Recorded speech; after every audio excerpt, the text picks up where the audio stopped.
देखो भाई कितने सिगरेटा के निशान ये भाई देखो तेरी का ये देखियो जलती हुई सिगरेट लगा रखी आए है ये देखिए कति जमा ये देखो भाई ये देखो पूरा जला रखा है छोरा। मेरे गर्दन पे चाकू रख के भी हम इनको मार रहे हैं, या तो पैसे डाल दो। फिर घर वालों ने पैसे डाले तो मैंने ये मकान बचे थे अपने, ये 10 लाख रुपए में गिरवी रख दिए।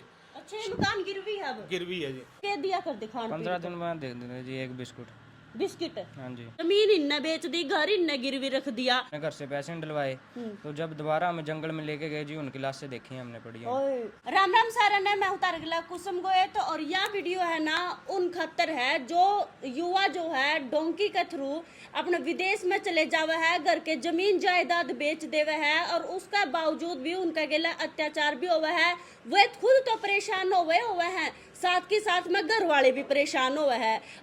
और उन्होंने जो डोंकर बीच में मिले है ना वो इतने घटिया मिल जावे है कि भाई उनके घर क्या के सारे रुपये खा जावे है और बहुत सारी परेशानियां उन्होंने देखनी पड़ा है। पुलिस प्रशासन कुछ नहीं कर पाता है और जो छोरे नु सोचा है ना कि भाई हम डोंकी मार कर विदेश में जावांगे और सुख शांति रह लेवांगे, यह वीडियो उन्हें खातर है। मेरे साइड में एक भाई बैठा है, यो भी नुए गया था अपने घर क्या कि देखो जमीन जायदाद परिवार वाले देखो पूरा लावे है, सारे नुचावे है, हमारे बेटा बेटी ऊंचा मतलब बहुत ऊंचाई पे पहुंचा है। तो फिलहाल देखो इनके लिए बहुत सारे अत्याचार हुए हैं और जो मतलब बीच बीच में इनका निशान भी है वे भी दिखावांगे। और पहले तो जी क्या नाम है आपका? मुकेश। अच्छा कब गया था? डोंकी के थ्रू गया था या सही हुए गया था? 24 सितंबर को यहाँ से गया था। हाँ। राजकुमार जो हरबंस लाल का, उसने रेर कला से उसने मुझे बोला था भी तुम्हारा जर्मनी का वर्क परमिट वीजा तुम्हें लगवा के देंगे। अच्छा। लेकिन उन्होंने मुझे वर्क परमिट के बजाय डोंकी के रास्ते भेजा उन्होंने। अच्छा। उन्होंने मुझे बैंकॉक भेजा, बैंकॉक से मुझे रसिया भेजा। हाँ। रसिया से आगे जब मैं गया तो उन्होंने मुझे डोंकर के हवाले कर दिया। डोंकर के हवाले कर दिया। इसमें 2-3 एजेंट हो रहे हैं, एक चरणजीत है कुरुक्षेत्र से और एक अली है। अच्छा। और एक मैडम है अच्छा। बलजीत कौर। आहो। हाँ जी। कितने रुपए लगे घर क्या के? घर क्या के टोटल जी जो उन्होंने डलवाए भी हैं 34 लाख रुपए लगे हैं टोटल। अच्छा। 34-35 लाख। 34 लाख तो दे दिए मतलब? हाँ जी। अच्छा क्या तारीख की बात है ये, कब गए थे आप? मैं 25 सितंबर को गया था जी यहाँ से। इसे मतलब पिछली साल है हाँ जी। 2023 में। हाँ जी। तो फिर अगर ठीक ठाक पहुंच गए थे या क्या काम होया आप जब ना पहुंचे? जी जब कितने दिन में पहुंचे? ओड़ा वहाँ पे 4-5 दिन बाद मैं कित रसिया पहुंचे? पहुँच गया था जी। रसिया रशिया। पहले थाईलैंड में था, थाईलैंड में ही उन्होंने टॉर्चर करना शुरू कर दिया था। उसके बाद मुझे रसिया ले गए। रसिया से जब मैं एयरपोर्ट से निकला उनके डोंकर मुझे लेने आए हुए थे। अच्छा। मुझे नहीं पता वो कौन है, लेकिन वो मुझे ले गए अपने कमरे पे और वहाँ पे टॉर्चर करना शुरू कर दिया। रोज़ दूसरे तीसरे दिन हमें जंगल में लेके जाते थे, पीटते थे वहाँ पे। अच्छा। लोहे की राडें लगाते थे हमारे, गर्म गर्म लकड़ी लगाते थे, जलती हुई सिगरेटें लगाई हुई हैं मेरे। दिखाइयो भाई देखो तेरी का ये देखियो जलती हुई सिगरेट लगा रखी आए है ये देखिए कति जमा ये देखो भाई ये देखो पूरा जला रखा है छोरा और कमर में भी है इनका निशान पूरे। कमर पे भी सिगरेटें लगाई हुई हैं। कमर में भी एक मिनट दिखाओ थोड़ी सी दिखा। ओए देखो भाई कितने सिगरेटा के निशान, यानी कि इंसानियत नाम की तो कोई चीजें कौन थी जिसने भी ये काम करा। कितने जने ने काम यूँ मतलब शकल शुक्ल याद है आपका? है जी, उनकी 1-2 की फोटो भी है उसमें। 3 पाकिस्तानी थे जी और 2 एक अमृतसर का पंजाब का, 2 लड़के थे वो। अच्छा तो आपके घर क्या गल्ला बात होया कर दी फोन पर? हाँ जी, वो वीडियो कॉल करवाते थे। मेरे गर्दन पे चाकू रख के भी हम इनको मार रहे हैं, या तो पैसे डाल दो। फिर घर वालों ने पैसे डाले इसलिए मुझे छोड़ देते थे। अच्छा तो जो बीच में डोंकर था वो कौन था? डोंकर तो जी जो मतलब नुकवा था मैं उड़े पहुंचा दूंगा ठीक। ये चरणजीत अली और राजकुमारी थे जी। FIR वगैरह करवाई कुछ? हाँ जी करवा रखी है, लेकिन अभी तक कोई जांच नहीं हुई, ना ही वो अरेस्ट हुए हैं अभी तक। अच्छा हाँ जी। तो भाई अंकल भी है। राम राम अंकल जी। राम राम जी। अंकल आपने अपना छोरा भेजा डोंकी के थ्रू तो मुंह भी नुहा जान पे आज है क्या कहना चाहोगे? इतने अत्याचार भी इस पे हो रहे हैं। मैडम जी डोंकी नहीं है, इसने BBA की हुई है, ये नौकरी की तलाश में था, ग्रेजुएशन की हुई है मतलब इसने। आड़ तो ठीक है बताओ। यहाँ से तो उन्होंने ठीक बताया था, इन्होंने बोला था वहाँ रसिया जाने के बाद इसको 15 दिन की ट्रेनिंग होगी वहाँ होटल मैनेजमेंट की, आहो। और वहाँ पे जो आदमी है वो काम सिखाएगा होटल का क्या है, उसके बाद वहाँ रसिया उसमें जर्मन में लेके जाएंगे। अच्छा। तो रसिया से आगे बेलारूस लेके गए। आहो। इसके साथ एक लड़का और गया हुआ था सचिन, जिसकी टिकट इसी गिरोह ने करवाई हुई थी। अच्छा। उसको बीच में छोड़ दिया, इसको आगे निकाल दिया, इनका जाल था ये। अच्छा। तो आगे जाने के ये 10 दिन पहले पहुंच गया, फिर इस हमारे जरिए उसके घर वालों को पता बताया कि हमारा लड़का तो पहुंच गया है, आप भी उससे बात कर लो। तो उन्होंने उनके साथ भी ठगी हुई है। सचिन है नौलथा का, सत्यवान का जी, उन्होंने भी FIR करवाई हुई है, अभी तक कार्रवाई नहीं हुई इनकी। अच्छा। फिर एक मेरा भांजा है, उसको भी इसी गिरोह में फंसाया कि तेरे को वहाँ पे जर्मन में हमारे पास रेस्टोरेंट है, उसमें 3 बच्चों की जरूरत है जो 2.5 लाख रुपए तनख्वाह देंगे। आहो। और वहाँ पे अपने मेरे घर वाले हैं जिनका वो है, तो ये बलजीत कौर मैडम ने उन्होंने हमें बताया था। अच्छा। तो वहाँ जब जाके तीनों बच्चे इकट्ठे हो गए, पहले तो नॉर्मल व्यवहार कर रहे थे, जब तीनों बच्चे इकट्ठे हो गए तो तब उन्होंने टॉर्चर करना शुरू कर दिया। तो सचिन है वो 25 जनवरी को वापस आ गया, अच्छा। और 27 जनवरी को हमारे पास कॉल आई कि इनको वीज़ा स्टैंड करवाने के लिए वहाँ पे लेके जाना है, वो रसिया एयरपोर्ट पे इमिग्रेशन करवानी है। तो वहाँ पे ले जाने के बाद वहाँ ले जाने की बजाय उन्होंने रसिया आर्मी के हवाले कर दिया इनको। तो मैडम इनका तो ये सिस्टम है ना, पहले बच्चे को पूरी तरह 4 महीने टॉर्चर करते हैं, भूखा प्यासा रख के। बीच में कई ऐसी बातें हुई थी, 15 दिन भूखा रखने के बाद तो फिर वीडियो कॉल करते थे। तो एक दिन तो ये इतना टूट गया था कि पापा बस अब कुछ नहीं होने वाला। अच्छा। तो मैंने इसको बोला था कि बेटा जिंदा रहो, तू कोई बात नहीं है। जो वीडियो कॉल करते थे चाकू लगाकर? बिल्कुल, वो यहाँ पे गर्दन पे रखा होता था इसके, ये दोनों हाथ दिखाते थे, ये दोनों हाथ काट के इंडिया भेज देंगे, पाकिस्तान वाले क्या कर लेंगे। उसकी रिकॉर्डिंग में जो मैंने जांच में दे रखी है, कोई सबूत ऐसे हैं कि पुलिस मना किया हुआ, अभी कोई जांच वायरल नहीं करनी वो। तो इसी तरीके से उन्होंने परेशान करना। तो कितने रुपए मांगे, कितनी बार मांगे? एक बार 5 लाख रुपए मांगे, विद रिकॉर्ड है, मैंने अकाउंट में डाले हुए। टोटल 24 लाख रुपए नगद गए हुए हैं, 10 लाख रुपए की रिकॉर्डिंग है मेरे पास, जो कि वो 24 लाख रुपए अकाउंट में गया, 10 लाख रुपए नगद गए हुए। जमीन वगैरह बेची आपने? मैंने अपनी ज़मीन बेच दी थी, ज़मीन बेच के इसको भेजा। जब ये लास्ट टाइम में 27 तारीख को आर्मी के हवाले कर दिया उन्होंने। पहले तो वो बच्चे को पूरी तरह से तोड़ते हैं, 4 महीने तक भूखा प्यासा रखने के बाद, कि जब इनको तैयार करते हैं, उनका वही सिस्टम है जो घुसपैठ करते थे, पाकिस्तान में आतंकवाद फैलाते थे। अब वही पाकिस्तान से जाके इसमें रसिया में बैठे हुए हैं। वो इनको ट्रेनिंग पूरे तरह से बच्चों को परेशान कर करके मानसिक टॉर्चर, शारीरिक टॉर्चर करने के बाद में इनको एक सपना दिखाया जाता है कि आप इतने परेशान हो, आपको रोटी नहीं मिल रही, आप रसिया आर्मी के लिए काम करो, आपको रसियन पासपोर्ट, रेड पासपोर्ट मिलेगा, आपको रहने की जगह मिलेगी, खाना मिलेगा, रसियन लड़के से आपकी शादी होगी, लड़की से। तो इसलिए बच्चों को वो सोचते हैं कि भूखा मरने की बजाय तो हो सकता है ये रसियन आर्मी ज्वाइन कर लें। तो वो फ्रंट लाइन पे नाटो आर्मी को युद्ध करने के लिए आगे भेज देते हैं।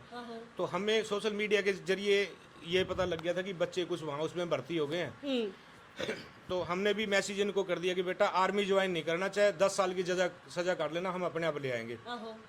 इन्होंने इनको कुछ, जब उन्होंने 28 तारीख को आर्मी के हवाले कर दिया, तो आर्मी ने 1 महीना 7 दिन तक हमारी कोई बात नहीं करवाई। इनको सूरज भी नहीं दिखने दिया, इनको भूखा प्यासा, सिर्फ वो कॉन्ट्रैक्ट। अब रसियन डॉक्यूमेंट, रसियन लैंग्वेज इनको आती नहीं थी। तो एक डॉक्यूमेंट दे दिया रसियन भाषा में, उसमें बोल दिया कि इस पे साइन कर दो। इन्होंने मना कर दिया। तो इनके साथ फिर टॉर्चर किया आर्मी ने। तो जब जो ये डॉक्टर थे सबको मैंने इनको बोल दिया कि आप मेरे बच्चे के बारे में पता करो, इन्होंने कोई पता नहीं किया। सबने मेरे को ब्लैक लिस्ट कर दिया, उनमें नंबर मेरा ब्लैक लिस्ट में डाल दिया। तो मेरे को यही चांस था, मैंने जाके पुलिस में एप्लीकेशन दी एसएसपी साहब को। तो एसएसपी साहब ने जांच मेरी मुनक थाने में भेज दी। 19/2 को मैंने पहली एप्लीकेशन दी थी। तो कुछ किसान आंदोलन की वजह से पुलिस बिजी थी, कार्रवाई नहीं हो पाई। तो मैं 28/2 को दोबारा एसएसपी साहब के पास पहुंचा, तो उन्होंने मेरे को आश्वासन दिया कि 10 दिन के अंदर आपके बच्चे का पता लग जाएगा कहाँ पे है। तो मैडम मैंने फिर जाके, उन्होंने इकोनॉमी सेल में वो जांच दायर कर दी। तो इकोनॉमी सेल वालों ने, उनके इंचार्ज थे गुरविंदर सिंह, जो आज डीएसपी बने हुए कैथल में तैनात है जी। और उन्होंने निष्पक्ष जांच करी। जांच करने के बाद श्रीकांत जी को जांच सौंप दी। श्रीकांत जी ने दबाव बनाया उनके ऊपर, जो डॉक्यूमेंट के, जो हमारी वो जांच के आधार पे उनको बोला कि लड़का उनको वापिस कर दो।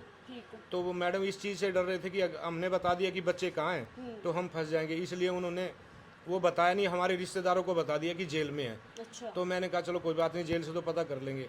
कुछ हमारे उससे भी इनके फ़ोन था वो भी फॉर्मेट कर दिया था, फ़ोन जो पूरा डिलीट कर दिया था, इनका जितना था डाटा उड़ा दिया था उन्होंने। अच्छा। इन्होंने हमारे पास लास्ट टाइम में 27 तारीख को एक फ़ोटो भेजी थी, जिस टैक्सी के अंदर ये मुकेश, सनी, एक पाकिस्तान का लड़का, एक मनप्रीत, ये बैठे हुए थे। तो हम भी हाथ पे आदर के बैठे हुए नहीं थे, हम भी देख रहे थे उनको। तो मैंने अपने रिश्तेदारों से ये पता किया, इटली से, जर्मन से, पुर्तगाल से, कि कोई रसिया में आपका जानकार है।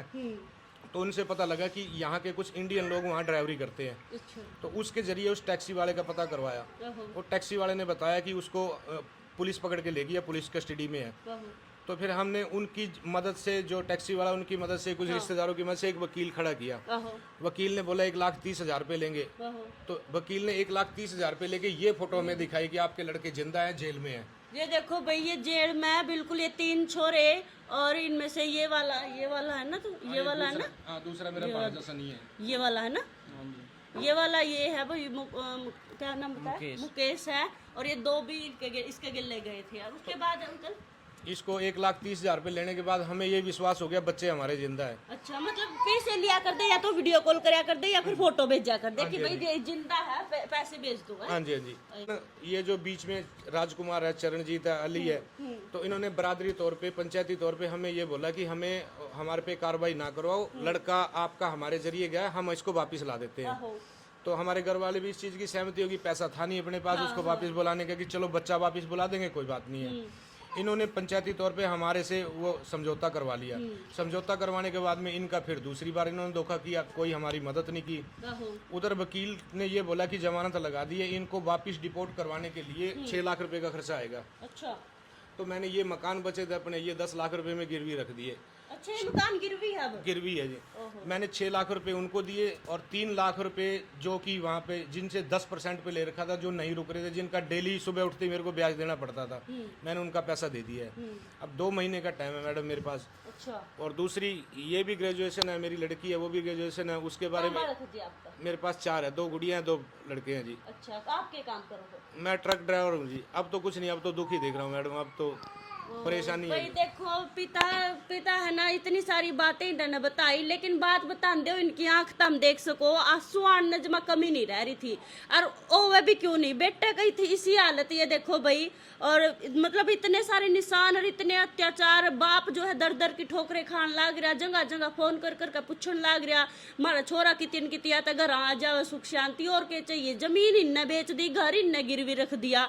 इसके बाद करीब कुछ कार्रवाई क्या कुछ हो रही? कुछ नहीं कार्रवाई मैडम, वो अभी फोन आया था इंचार्ज का उनका, जिनके पास वहाँ से इकोनॉमी सेल से पर्चा दर्ज होके यहाँ मुनक थाने में आ गया है।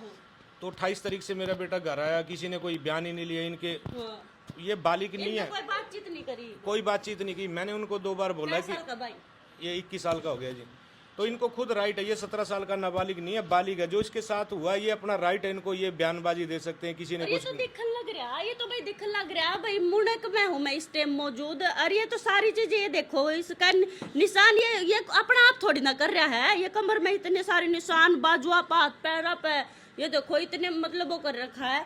कितने जने थे आप? हम तो जी कैंप में तो बहुत 250-300 लोग बसे हुए हैं। 3 जने गए थे मतलब है? यहाँ था जी, पहले मैं गया, उसके बाद मेरी बुआ का लड़का गया था। एक लिया था?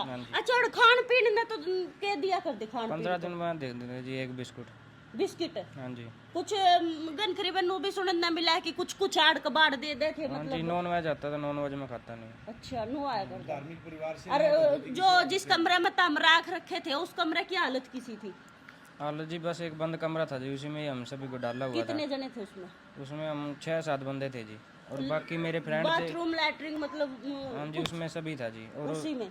हाँ जी, उसके बाद जब मेरे फ्रेंड थे 2-3, उन्होंने घर से पैसे डलवाए, तो जब दोबारा हमें जंगल में लेके गए जी, उनकी लाशें देखी हमने पड़ी हैं। ओए, जो आपके साथ में थे उनके पैसे नहीं आए तो वो मार दिए? हाँ जी, हमारे घर वालों ने पैसे डाल दिए हमें, तो वहाँ पे दोबारा वापस ले आए थे कमरे पे।